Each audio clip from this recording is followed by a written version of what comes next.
আপনি কখনো হতাশ হবেন না জীবনে।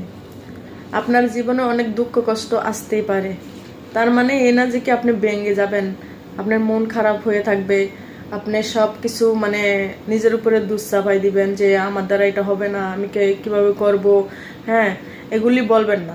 আপনি নিজের মনের ভিতরে একটা বল রাখবেন, আর উপরে আল্লাহর উপরে তাওয়াক্কুল করবেন, আল্লাহর উপরে ভরসা রাখবেন। আমাদের আল্লাহ বলেছেন, তোমার যা কিছু লাগবে তুমি আমার কাছে চাও, আমি দেওয়ার মালিক। তুমি মানুষের কাছে চাইতে পারো, কিন্তু মানুষ তোমাকে অবহেলা আর অপমান ছাড়া কিছুই দিতে পারবে না। ঠিক আছে, হয়তো সময়ের কারণে আপনাকে হয়তো একটু মন খুশি রাখার জন্য করবে, কিন্তু পিছনে আপনার ক্ষতি করে যাবে, কখনো ভালো করার চেষ্টা করবে না কেউ। আর আল্লাহ তাআলা আমাদের জন্য সব কিছু করে। এই যে দেখেন, আমরা কত গুনাহ করি এই দুনিয়াতে। হ্যাঁ, আমরা কত কিছু করি। আল্লাহ যদি চান, তাহলে আমাদেরকে মানুষের সামনে, সমাজের সামনে, সবার সামনে কিন্তু আমাদেরকে অনেক অপমান করাইতে পারে, অনেক অপমান আমাদেরকে করতে পারে।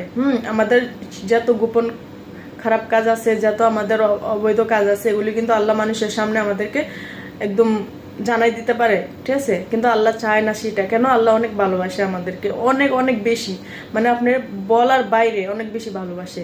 তাই আল্লাহর কতগুলি নাম আছে, আপনি ওই নামগুলি যদি আপনার মনের থেকে যদি ডাকেন, তাহলে আল্লাহ আপনাকে অবশ্যই আপনার সকল চাওয়া পাওয়া আপনার পুরা করবে। হ্যাঁ, আপনি কতগুলি দোয়া আছে, আপনি ওই দোয়াগুলি পড়তে পারেন। আর আমরা মুসলিম হিসাবে আমাদের এই দোয়াগুলি মুখস্থ থাকা আমাদের জন্য জরুরি। হ্যাঁ, একটা মুসলিম হিসাবে যেমন আপনি প্রতিদিন আস্তাগফিরুল্লাহ আস্তাগফিরুল্লাহ এটা পাঠ করতে পারেন। এটার মানে হচ্ছে আমি গুনাহ করছি, আল্লাহর কাছে মাপ চাই। তারপরে আপনি এই দোয়াটা পাঠ করতে পারেন, লা হাওলা ওয়ালা কুওয়াতা ইল্লা বিল্লাহিল আলিয়্যিল আযীম।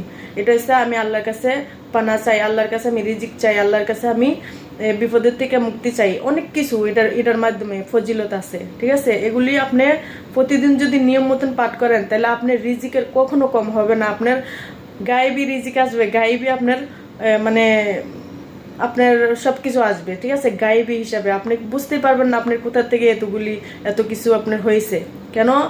আস্তাগফিরুল্লাহ লা হাওলা ওয়ালা কুওয়াতা ইল্লা বিল্লাহ আলিয়্যিল আযীম, এটা অনেক ফজিলত আছে। ঠিক আছে, আপনি কোরআনে সার্চ দিয়ে আপনি শুনতে পারেন।